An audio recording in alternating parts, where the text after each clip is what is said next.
Bienvenue à toutes et à tous dans cette nouvelle capsule dédiée aux élèves de la 3e année collégiale.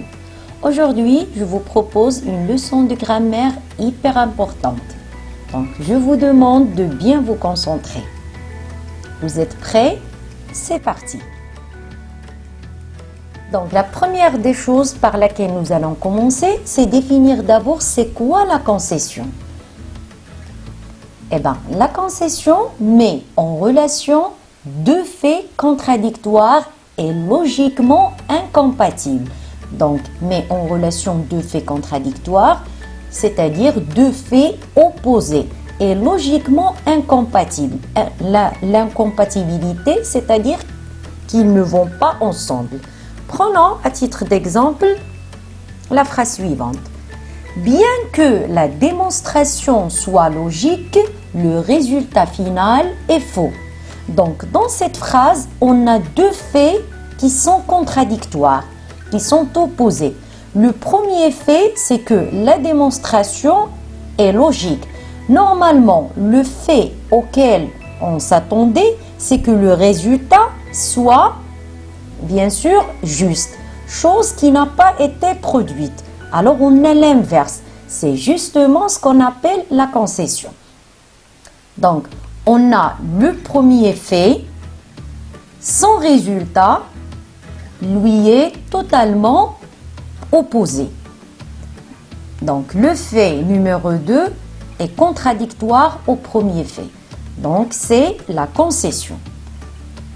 Maintenant, comment peut-on exprimer la concession ou bien quels sont les moyens grammaticaux dont on peut se servir pour exprimer justement cette concession? Donc, d'ailleurs, il en existe beaucoup. Moi, je vais essayer de mettre l'accent sur les principaux moyens, d'accord, que vous devez absolument retenir. Commençons d'abord par les locutions conjonctives. Donc, si je veux exprimer la concession, je peux utiliser ce qu'on appelle les locutions conjonctives.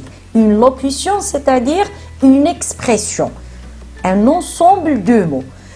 Et ici, il convient de dire qu'il s'agit surtout des conjonctions de subordination. D'accord? Comme à titre d'exemple, bien que et quoique. D'accord? Retenez bien, bien que et quoique. Donc, quand vous voulez exprimer la concession dans une phrase, vous pouvez utiliser ces deux moyens-là. Mais ces deux expressions, elles ont quelque chose de spécial. C'est qu'elles sont toujours suivies du mode subjonctif. D'accord? Donc, voyons cet exemple.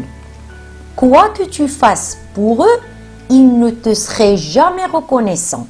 Donc, quoique, c'est une locution conjonctive exprimant la concession. Et elle est suivie du subjonctif. Donc, tu fasses, c'est le verbe faire au subjonctif. Donc, on ne peut pas utiliser l'indicatif et dire quoi que tu fais. Non, toujours cette locution conjonctive est suivie du subjonctif. Donc, je peux dire ici, soit quoi que tu fasses pour eux, ils ne te seraient jamais reconnaissants. Sinon, je peux utiliser bien que. C'est la même chose. Bien que tu fasses pour eux, ils ne te seraient jamais reconnaissants. Donc, retenez bien cette particularité concernant ces deux locutions conjonctives. Pour le deuxième moyen qu'on peut utiliser, donc on peut employer des groupes nominaux introduits par quelques prépositions comme la préposition malgré. On peut utiliser aussi en dépit de ou encore même avec. Donc, traitons cet exemple ensemble. Malgré sa gentillesse, tout le monde la déteste. Donc, déjà, vous remarquez l'idée de la concession. Donc, normalement, malgré sa gentillesse, quel est le fait auquel on s'attendait? On s'attendait normalement à ce que tout le monde l'aime. Donc, chose qui n'est pas faite. Malgré sa gentillesse, on a l'inverse, la contradiction. Tout le monde la déteste, la hait. Maintenant, ici, on a exprimé la concession en utilisant la préposition malgré auquel on a rajouté le nom gentillesse. Donc, malgré plus non. D'accord? Malgré ou encore en dépit de plus un nom ou bien un groupe nominal enrichi. Donc, je peux dire ici, malgré sa gentillesse, tout le monde la déteste. Et je peux remplacer malgré avec en dépit de. C'est la même chose. En dépit de sa gentillesse, tout le monde la déteste. Donc, souvenez-vous bien de ça. Donc, malgré et en dépit de sont toujours suivis d'un nom ou bien un groupe nominal. Passons au troisième moyen, à savoir la périphrase verbale avoir beau plus infinitif. Donc ici, faites encore gaffe avec moi. Donc je vous propose cet exemple. Cet élève a beau travailler durant toute l'année, il n'a pas réussi. Normalement, l'idée de la concession est très claire. On a un élève qui a bien bossé, c'est-à-dire qui a bien travaillé durant toute l'année. Normalement, le résultat auquel on doit s'attendre, c'est qu'il doit réussir son année scolaire. Malheureusement, que c'est non. Donc, on a eu ici l'inverse de cette cause-là. Donc, on a eu son inverse. C'est le fait qu'il a échoué, qu'il n'a pas réussi. Maintenant, le moyen qu'on a utilisé ici, c'est abo. C'est une périphrase verbale constituée du verbe avoir plus l'adjectif beau. Mais qu'est-ce qu'il a de spécial, cette périphrase? C'est qu'elle est toujours suivie d'un infinitif, d'un verbe à l'infinitif. Donc, quand je veux employer cette expression justement, je dois conjuguer le verbe avoir à l'ordinaire, c'est-à-dire en fonction du sujet que j'ai dans la phrase. Et le verbe dont il est question, il ne doit pas changer de temps. Il doit rester à l'infinitif. Donc cet élève a beau travailler. Donc vous le remarquez bien. Ici, a n'a aucune relation avec l'auxiliaire avoir, c'est-à-dire pour dire qu'il s'agit du passé composé ou quelque chose comme ça. Non. Donc ici, c'est une périphrase verbale exprimant la concession et elle est suivie du verbe travailler à l'infinitif. Donc toujours, retenez bien ça. Cette expression est suivie de l'infinitif. Maintenant, pour savoir si vous avez bien maîtrisé la leçon, je vous propose de réaliser cet exercice. Donc, je vous lis la consigne. Complète les phrases suivantes avec les expressions de la concession qui conviennent. Donc, les expressions dont on vient de parler. Donc, la première phrase, donc l'expression en question, ce monsieur a les moyens, il n'a pas envie de voyager. Pour la deuxième phrase, l'expression tu fasses pour elle, ce n'est jamais assez. Pour la troisième phrase, il plus l'expression faire froid, cette personne âgée sort chaque jour.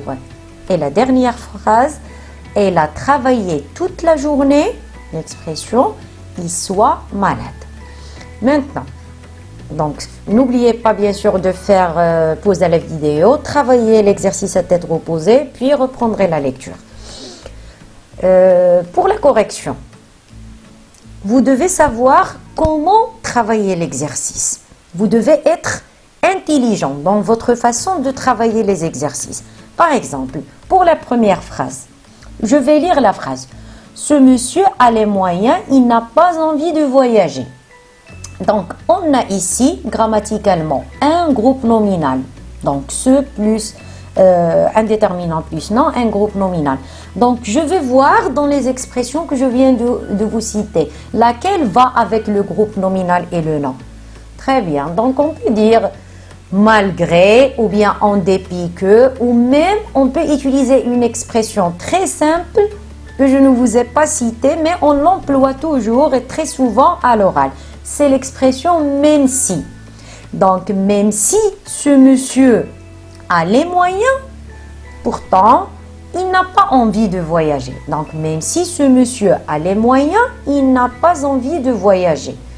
On peut dire aussi, malgré que ce monsieur a les moyens, il n'a pas envie de voyager. Pour la deuxième phrase, on a tu fasses pour elle, ce n'est jamais assez. Donc, on a ici le verbe faire, tu fasses. Le verbe faire est conjugué ici à quel mode? Très bien, il est conjugué au subjonctif. Donc, je dois faire un flashback. Où est l'expression qu'on a vue et qui est suivie du subjonctif? Donc, soit vous allez utiliser l'expression bien que, soit l'expression quoique. Et vous allez dire par conséquent, quoi que tu fasses pour elle, ce n'est jamais assez. Je peux dire aussi, bien que tu fasses pour elle, ce n'est jamais assez. Donc, toujours observez bien la phrase avant de choisir l'expression. Il y a toujours des indices qui vont vous aider. Une fois que je trouve le subjonctif, automatiquement, soit quoique, soit bien que, toujours. Donc, je saisis cette occasion-là pour vous inciter à bien apprendre les verbes au subjonctif, s'il vous plaît. Pour la troisième phrase, on a il, faire froid, cette personne âgée sort chaque jour. Donc, on a ici un verbe qui est à l'infinitif. On a un sujet et il y a un vide entre les deux. Donc, à votre avis, quelle est l'expression convenable à utiliser ici? Très bien. C'est la périphrase verbale avoir beau. Parce que j'ai un verbe à l'infinitif, donc c'est automatiquement cette périphrase-là. Donc, je vais conjuguer le verbe avoir comme à l'ordinaire et je vais dire il a beau faire froid, cette personne âgée sort chaque jour. C'est comme si je disais, même s'il fait froid dehors, cette personne âgée sort chaque jour. C'est la même chose. On peut, par exemple, en utilisant quoique, on peut dire quoi qu'il fasse froid, quoi qu'il fasse, je vais conjuguer le verbe faire au subjonctif, quoi qu'il fasse froid, cette personne âgée sort chaque jour. Pour la dernière phrase, elle a travaillé toute la journée, il soit malade. Qu'est-ce que vous remarquez de spécial dans cette phrase? On a le verbe être qui est conjugué au subjonctif. Et je viens de vous le dire, à chaque fois que vous trouvez le subjonctif, automatiquement pensez à l'usage de la locution conjonctive ou la conjonction de subordination quoique ou bien que. Et on va dire, elle a travaillé toute la journée bien qu'il soit malade. Normalement, c'est bien que. Pourquoi est-ce qu'on a mis une apostrophe ici? Parce que tout simplement, on a la rencontre de deux voyelles. Normalement, E avec le I, donc on efface la première et on met l'apostrophe. C'est pour cette raison qu'on l'a écrite ainsi. Donc, bien qu'il soit malade. Bien qu'il soit malade, voilà. Donc, c'est la fin de la vidéo pour aujourd'hui. J'espère que vous en avez profité pleinement. Si vous avez des questions ou des remarques, n'oubliez pas de me les mentionner en bas dans les commentaires. Donc, je vous aime beaucoup et à une prochaine vidéo.